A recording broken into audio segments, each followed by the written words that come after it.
नमस्कार, मैं हूं आपके साथ सृष्टि श्रीवास्तव।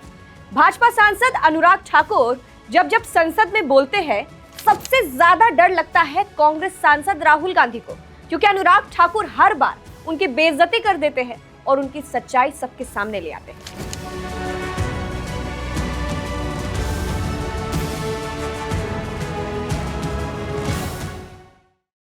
इस बार भी कुछ ऐसा ही हुआ। अनुराग ठाकुर ने सबके सामने ऐसा मजाक बनाया कि राहुल गांधी तो रो देंगे, उन्हें रोना आ गया होगा। चलिए आपको भी बताते हैं पूरी खबर के बारे में। दरअसल लोकसभा में मंगलवार को पेपर लीक से जुड़े पब्लिक एग्जामिनेशन संशोधन विधेयक 2026 पर चर्चा शुरू हो गई है।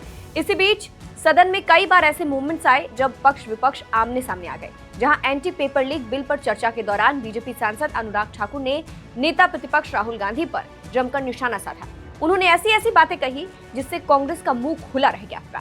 प्रधानमंत्री आवास के बाहर राहुल गांधी के धरना प्रदर्शन को लेकर अनुराग ठाकुर ने कहा कि राहुल जी, आपकी जलन मैं समझ सकता हूँ।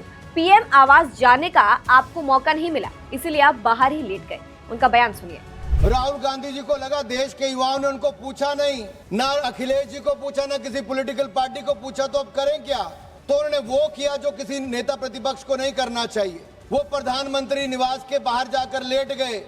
अरे राहुल जी, आपकी तड़प जलन मैं समझ सकता हूं। प्रधानमंत्री निवास के अंदर आपको जाने का मौका नहीं मिल पा रहा, लेकिन बाहर ही लेटने का मौका ले लिया आपने।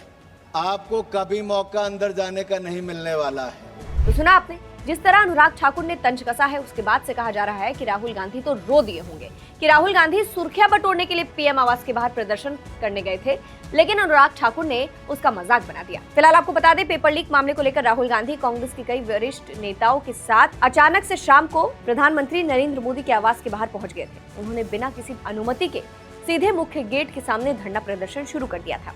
सुरक्षा नियमों को ताक पर रखकर किए गए इस प्रदर्शन से वहां अचानक हड़कंप मच गया।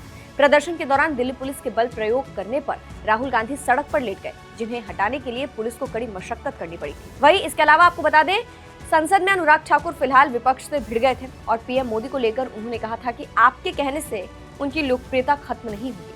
अंत में आपको अनुराग ठाकुर के उसी बयान के साथ छोड़े जा रहे हैं। इस पूरी खबर को आप कैसे देखते हैं, कमेंट करके जरूर बताइएगा। नमस्कार। The public examination prevention of unfair means amendment bill 2026 पर अपनी बात रखने का अवसर दिया।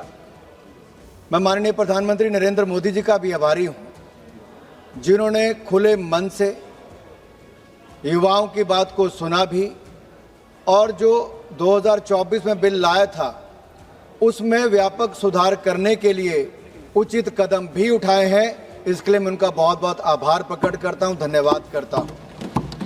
2014 से 2026 तक आप देखिए, लंबा समय हर बार प्रधानमंत्री मोदी जी युवाओं से संवाद करते रहे, सीधा संवाद किया है। चाहे देश के युवाओं को परीक्षा पे चर्चा की बात हो, ई पाठशाला की बात हो, युवाओं के लिए नई शिक्षा नीति की बात हो। मेरे से पूर्व मेरे दो साथी सांसदों ने, बांसुरी स्वराज जी और तेजस्वी सूर्या जी ने बहुत शानदार ढंग से पूरी बात को रखा। मैं दोनों को बहुत बधाई भी देता हूं।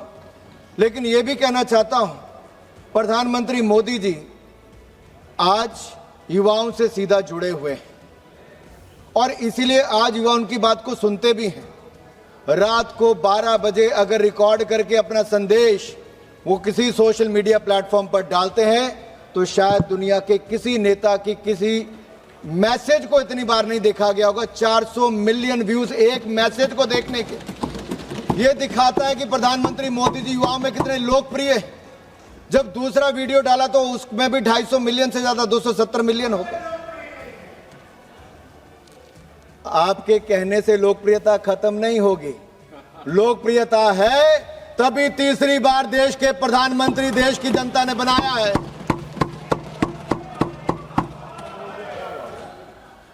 और अध्यक्ष जी, सवाल ये खड़ा होता है कि आज हम सब लोग इस बात पे चर्चा क्यों कर रहे हैं?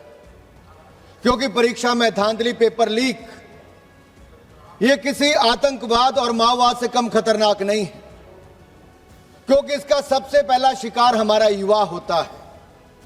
और अपने देश के युवाओं से मैं कहना चाहता हूं, इस पेपर लीक की बीमारी का इलाज भी हम करेंगे, मुकम्मल करेंगे, क्योंकि हर मर्ज की दवा हमें मोदी सरकार में ही मिली है।